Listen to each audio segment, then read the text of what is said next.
Bienvenue dans ce nouveau décryptage. Je suis ravi de vous retrouver pour plonger dans la mécanique pure du bulletin de salaire. Aujourd'hui, on s'attaque au barème 2026 des taux neutres du prélèvement à la source. Bonjour. Oui, alors, c'est un sujet très technique, mais je suis prête à tout démêler avec vous. Super.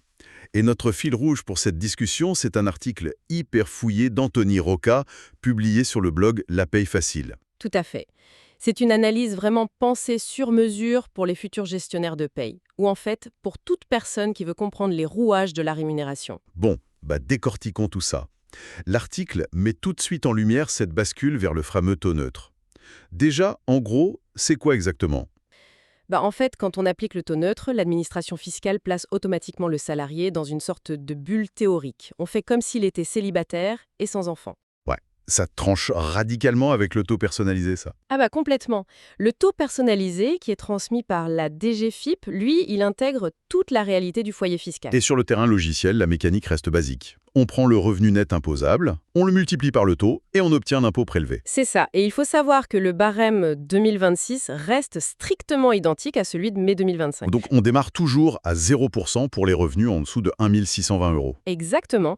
Et ça grimpe par paliers successifs pour culminer à 43% au-delà de 55 062 euros. D'accord. Et c'est là que ça devient vraiment intéressant. Parce qu'en appliquant ce barème par défaut, le gestionnaire de paie modifie mécaniquement le net à payer. Ce qui donne tout de suite aux salariés la fausse impression d'avoir été augmenté. S'ils ont parfaite. L'article prend l'exemple d'un certain Michel. Alors Michel, il est à 2500 euros net imposable. S'il reste sur son taux personnalisé de 7%, on lui prélève 175 euros. Mais s'il passe au taux neutre, le barème le fait chuter dans la tranche à 5,3%. Ce qui veut dire que sur sa fiche de paie, la retenue tombe à 132 euros et 50 centimes. Du coup, il gagne 40 euros de plus par mois dans les médias. Voilà. Sur l'instant, le pouvoir d'achat a l'air génial. Sauf que ce qui est fascinant ici, c'est que l'administration fiscale n'oublie rien. Bah oui, le réveil va être douloureux. C'est clair. Ce petit décalage mensuel crée une dette invisible.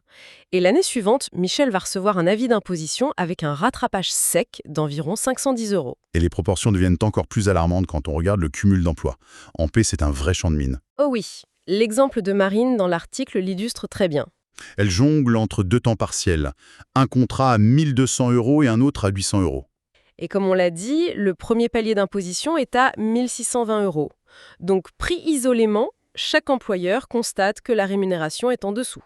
Donc, ils appliquent tous les deux la grille correspondante, soit le taux de 0%. Exactement. Résultat, elle traverse toute l'année sans aucun impôt prélevé à la source, alors que ses revenus globaux atteignent 24 000 euros. Zéro impôt sur l'année? La facture à la fin doit être salée. Très salée. Quand la régularisation tombe, elle se prend de plein fouet 1 375 euros à régler. C'est typiquement le genre de situation qui se termine par une grosse explication de texte dans le bureau du gestionnaire de paye. Le salarié qui débarque et qui comprend pas comment il a pu s'endetter autant sans être alerté. Tout à fait. Surtout que ces profils en taux neutre sont monnaie courante sur le marché. On les retrouve beaucoup chez les jeunes actifs sans historique fiscal ou les salariés étrangers qui arrivent en France, par exemple. Oui, l'absence de taux connu déclenche d'office cette grille. Mais il y a aussi les anomalies de transmission dans la DSN. La fameuse déclaration sociale nominative. Et là, l'action métier est primordiale, non Evelyne? C'est le cœur du métier. Au lieu de laisser la situation s'enliser, le bon réflexe pour le gestionnaire, c'est de vérifier les comptes rendus et d'effectuer un signalement d'amorçage. Pour interroger la DGFiP. C'est ça. Ça permet de récupérer le bon taux personnalisé rapidement et de stopper cette hémorragie financière invisible pour le salarié. Alors, qu'est-ce que tout cela signifie, au final? Le taux neutre agit vraiment comme un bouclier légal pour la confidentialité. L'employeur ne peut pas deviner les revenus globaux du foyer.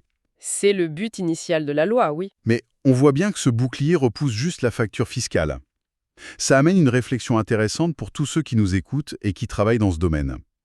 Sachant que le système par défaut suppose systématiquement qu'un travailleur est célibataire et sans enfant, dans quelle mesure cette neutralité de façade fausse-t-elle la perception qu'ont les salariés de leur véritable pouvoir d'achat au quotidien? C'est un vrai sujet de société derrière une ligne de paix. Une excellente matière à réflexion pour vos pratiques au quotidien. Merci beaucoup d'avoir suivi ce décryptage et à la prochaine.